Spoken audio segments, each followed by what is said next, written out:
Right, so hello everybody, welcome to the VOX office. Today I'm with Billy and we are doing an Avengers Endgame review, and I think this is a perfect way to kick off reviews on this channel. I'm going to do it for every film I see in cinema, and this is obviously start with this. We went to the midnight release and have a lot to say, I imagine. We're going to split it in half, and we're going to have Billy as the pros of the film and me as the cons, because I'm more negative. So I'm going to rate it at the end out of 10, and if I ever have a guest with me, then they can rate it out of 10 as well. But what really matters is my review, because it's my channel. Right, good. Right, I've laid down some ground rules. So Billy, we're going to start with Act 1, and I want to actually kind of introduce it, because I want you to, like, we'll end on a high note is basically what I'm going to try and say. Okay. And Act 1 is, like most films, the worst act in the film, and it in parts is very slow. Now I'm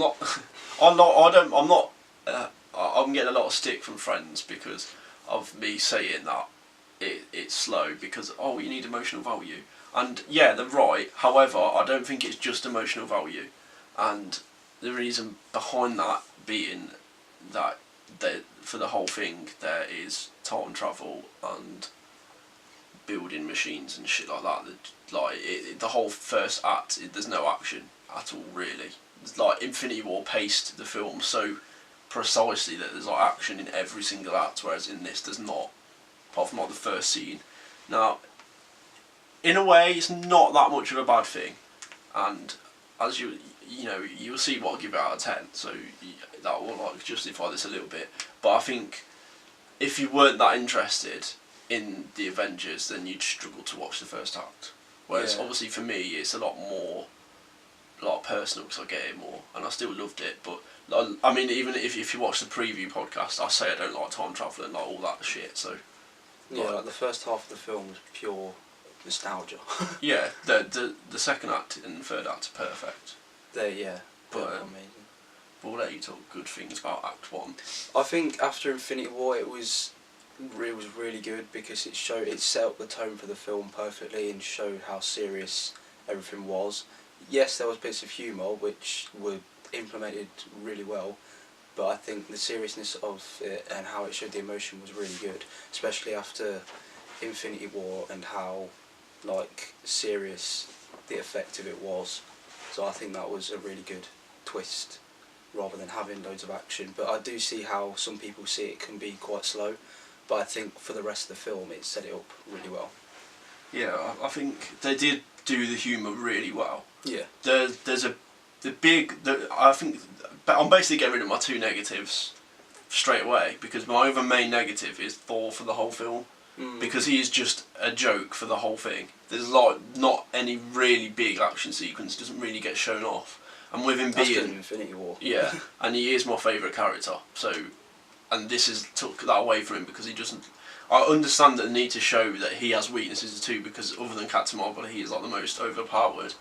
However, it lasted too long, and making him overweight and like that just makes him seem very stupid. I think when he came back from Thor: The Dark World, that like period when they went back, I think that's when he should have like changed. Same, yeah, because his mum like inspired him. Yeah, that bit would have been perfect for him to change. I thought when he like summoned everything, he was gonna like suddenly just lose it all and become like Thor from Infinity War. Yeah. But no, I mean it was good. It showed that like obviously not going for the head in Infinity War had a massive effect on him, because he could have stopped it then and then.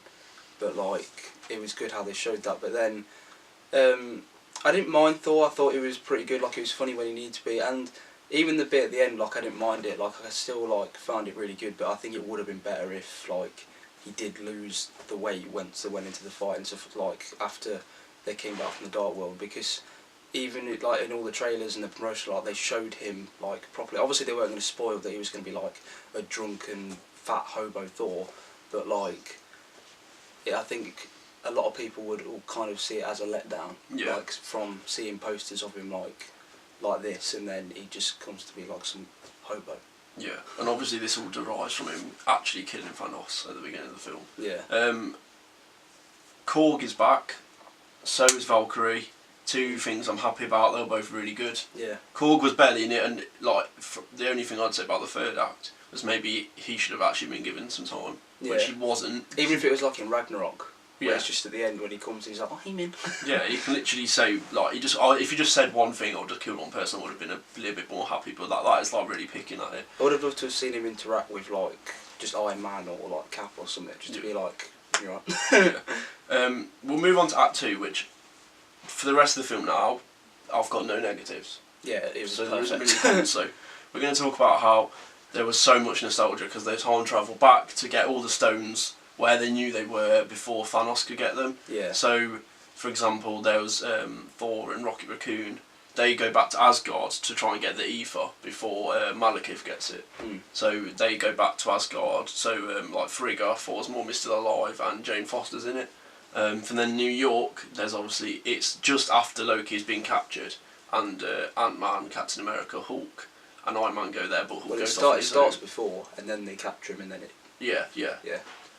And then Hulk does go off on his own to get the Time Stone from the... I liked that bit. I like how they added to the film and showed that she was there, like, protecting the Sanctum. Yeah, well, there is lots of things in Act 2 that adds to the old films without leaving any plot holes. I think it's so good that they managed to not leave plot holes of it. It's confusing, yet they make it simple for like everyone to understand. The timelines can get a bit confusing. Yeah, but then they kind of explained it with like the ancient one, like if you take it out, it creates a separate timeline. Yeah. But then if you like put it back, it fixes everything and like stuff like that. Like it's explained in the film. Yeah, it is explained in the film, so it does kind of make sense. Like I didn't understand it at first, but as soon as I was reminded of that scene, then I pretty much remembered straight away, because I did. I mean, I know it sounds bad, but I did forget that scene happened. The film is 3 hours and 1 minute long, so it is quite hard to remember everything, especially at 3 o'clock in the morning. Yeah. But yeah, other than that, I think it was really good how they went back in time, and obviously the other team was we had Nebula and War Machine went to they went to get Morag, the Power Stone. Yep, and then Nebula, Timeline, and the other one kind of coerce, and that's how Thanos finds out they're doing it all. And then Black Widow and Hawkeye go for the Soul Stone, which obviously, if you've seen Infinity War, a sacrifice needs to be made for the Soul Stone. Thus, Black Widow dies. Yeah. Which I think was really good. They might have been able to make it a bit sadder. I think it was well played out how they were both trying to like sacrifice themselves for it. It took the sadness out of it a little bit, because like it kept changing, like who was gonna die. Yeah, it kept changing like tone, and like they kept like fighting for it. Yeah, and they neither of them were sad to do it. They were like fighting each other to kill themselves. Yeah. And I mean, as soon as she died, and there wasn't like much effect on it, because there was more screen time of Gamora dying and like more sadness than there was this. So I knew straight away that someone bigger probably will die, as we'll get on to later on. But yeah. It's sad, but I thought she'd die anyway, because she's only got one film left and she has got her own film coming out. So that's the thing. Like, I knew one of them was going to die when they went to get the Soul Stone. I was like, oh, well, it's only them two. One of them's going to have to die. But then I remembered Hawkeye is already confirmed to be in a Disney TV show, like on that Disney Plus Marvel channel thing that they're doing, and it said Jeremy Renner was going to star in it, and I'm pretty sure it's about like Kate Bishop. So I knew Black Widow was kind of going to die at that point. Yeah, so that's that, which is it's unfortunate, but they can't really take a character any further anyway, so it's not a bad thing that she died. I like what they did though, because like it kind of reminisces like how Hawkeye went to get Black Widow and then changed their mind, and then Black Widow went to get Hawkeye, like she set out to get him in this film. Yeah, and make him good again, basically. I mean, the whole Ronin in the first act bit is not that important. Yeah, no. It's not important. I think a lot of the reviews I've seen said that you can take that scene out, really, and you can just have Ronin come back. It makes sense. But obviously, then we have talked about all the teams now going in Act 2. So for Act 3, which was amazing, I think I had a smile on my face for the whole of Act 3. Yeah, Act 2 brought me nostalgia. There was loads of little things which added Brock Lumlow's in it. You know, Agent Sitwell's in it. Loads of other people, James One Foster, thing I was kind of looking forward to in Act 2 was, you know, when Loki escapes with the Tesseract. I was hoping there'd be something to do with that. He could be alive now then. It could differ in a different time. Well, that's how they're doing a TV show. Yeah, could be back in time, could be forward. There's that TV show as well. This is why I don't understand. Like, it's really hard to market films ahead. Yeah. But obviously, do anything they want now. Yeah. So then in Act 3, it's the battle. The Avengers HQ gets blown up because Thanos realises through the nebulas messing up that the Avengers are predicting what's happening because he knows Tony Stark anyway because of the attack on New York. So he kind of gets this thing going on, and what happens is he comes to Earth and brings a massive army. And Thor, Iron Man and Captain America fight him. It's all going good and dandy. Oh yeah, we forgot to mention about Thor brings back Mjolnir from Dark World. So at this point they're all going into battle with these three, and I like how Thor just stands there like watching Thanos while everyone else is under the rubble like almost dying. I was well scared for Rocket when he was like being crushed. Oh yeah. He was like, it hurts. Yeah. And then War Machine was like, I'll see you on the other side. I was like, oh no. I know, I wouldn't have been put it past him to kill off them two as well. But they don't, obviously, because Ant-Man, they go not really Rocket, small. I would have seen War Machine die more sacrificing himself. More likely, yeah. But so Ant-Man goes small, gets to them, goes big and gets them out of Avengers HQ. And while this is happening, the original three are fighting Thanos. Thor drops his hammer, Captain is worthy, and he gets Mjolnir. So that bit was so good. The point I'd make with this is I don't understand how he summons lightning through it, because I thought Thor is the god of thunder and he channels his lightning through Mjolnir, so I don't know how Captain America gets the power. I think it's because Mjolnir was the reason Thor could kind of summon it in like the first few films. Thor couldn't channel it through himself yet because he wasn't that powerful, so he kind of uses like Mjolnir to summon it because that's how he's able to do it. But because like Thor can obviously like be the lightning and whatever, like he has the power to do that. Yeah. So I think just like using that was able to get the lightning. That's what summoned it. Yeah. I still think that. Well, obviously now it doesn't really matter anyway. But yeah. But there's a lot of things that you in this film there. You have to really think about it, or you're kind of like, they're not necessarily wrong, but I think they just need a little bit more explanation. But anyway, so this battle's going on, they all fight Thanos, la-di-dee, la-di-da. Captain America ends up on his own, and because earlier on, when Bruce Banner had the thing, the gauntlet, he snapped, and he got everyone back.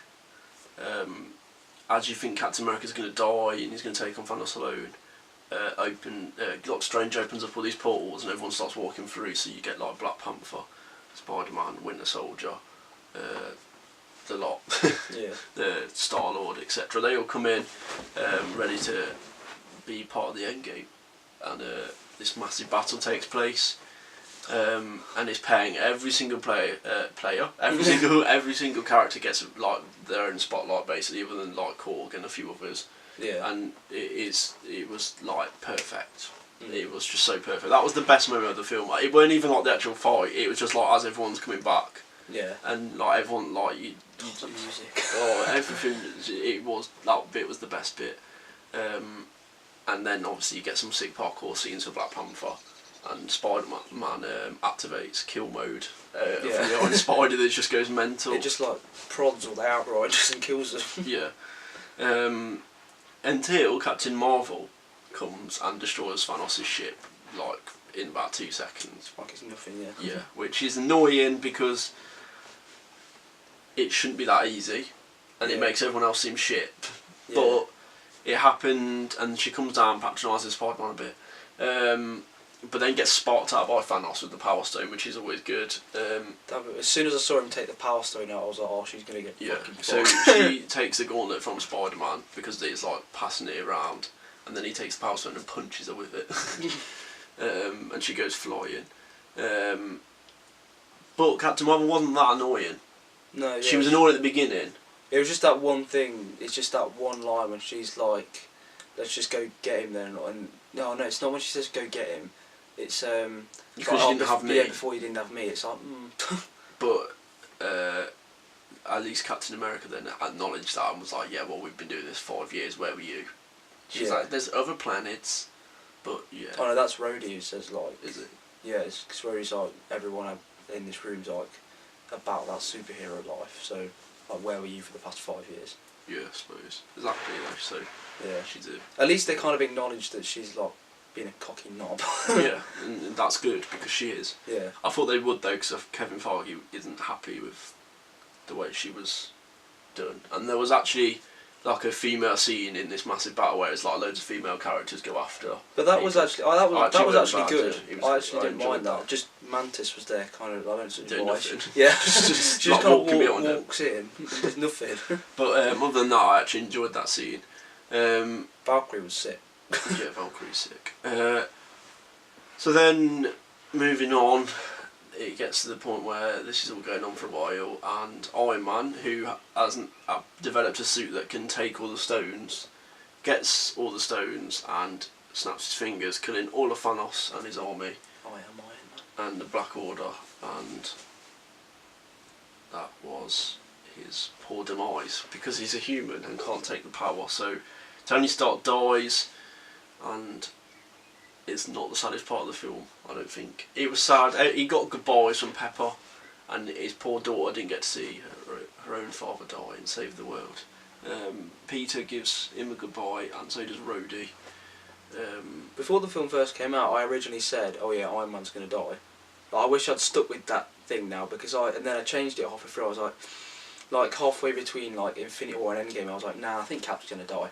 But I originally thought Iron Man. I thought Iron Man. And then I changed, because I thought Cap will be more sacrificial and like jump in front of like a blade that's gonna like kill Tony, and he'll like get it so it kills Cap instead. But I thought it was gonna be sacrificial, but no, Iron Man died. So not yeah. that I'm like unhappy with it. Like I thought it was. Oh, you wanted him to die, did you? No, it was You're happy with him dying? It was just done really well. So yeah, Tony dies. It was good. You know, he ended the path that he started. And the journey had its end. So then he has a funeral, because Thanos is gone, and his funeral's sad. It has like all the characters from all films, including Harvey Keitel. Yeah, every. I thought his name was Harley. Harley Keitel. Yeah, I think I'm pretty sure it's Harley. But yeah, like every person who's like ever come into contact with him. Yeah. Was like that. I like how Peter was like at the front as well. He's not just like some nobody at the back. He was there. Yeah. She's only met him like twice. Yeah. Went out in real life. Did they? I'm pretty sure. Yeah. That's what I think. He recommended her for the job. I swear I heard that somewhere. Very nice. But yeah, and so that happened, and then while this is happening, Captain America. Well, no, it's just after, isn't it? It's just after the funeral. Captain America is meant to go back in time and place Mjolnir and all the time stones back where they came from, so that it doesn't cause loads of like time rifts and change time and fuck it up basically. And doesn't come back. Yeah, Bucky kind of like acknowledged what was happening. Yeah, so he was like, he knew. Bucky knew Falcon and Hulk were trying to get him back, and he didn't come back because he stayed in the 1940s to have his dance with Peggy and live out his life. And then they turn around after a minute, and he's there, sat on the bench as an old man. It would have been awkward if he just died before that point, so he didn't even come back to the bench. Yeah, no, he's pretty smart knowing that he was going to live to that. One day, what if he accidentally got hit by a bus or something? I suppose it's the serum, just keeps him alive longer maybe. Yeah, maybe. And so yeah, that happened, and he gives his shield to Falcon, so he'll be the new Captain America in the future. And that is pretty much where the film ends. It would have been interesting to see like what he'd done and stuff, because like I read something about like in the comics, like that he gets as he gets older, he becomes like the director of S.H.I.E.L.D., and then like due to the Tesseract, like it unages him or whatever, and then he becomes Captain America again, and then he gets old again or something. So it would have been interesting to see if like he'd done anything like that, but oh well. Yeah, I don't think he will. Yeah, it would take the push that Falcon's been given now, like away from him. Like if he's given this opportunity to become a massive character, like because of it, for it only to be taken away. And yeah, but that was that. It was pretty much perfect film. My 5th favourite film of all time. It's 5th in the world right now as well. So I'm going to give it a 10 out of 10. 10 out of 10. So it's a good way to start this. I'm glad we didn't start with Us, because we went to see Us the other week and that was actually something I was planning on doing, but I gave that a 6. So I'm glad that we didn't start on that low note. So we started on a high note, 10 out of 10. We'll probably be back with Far From Home. Thanks to Billy for being part of this, and we'll be doing more in the future. Goodbye.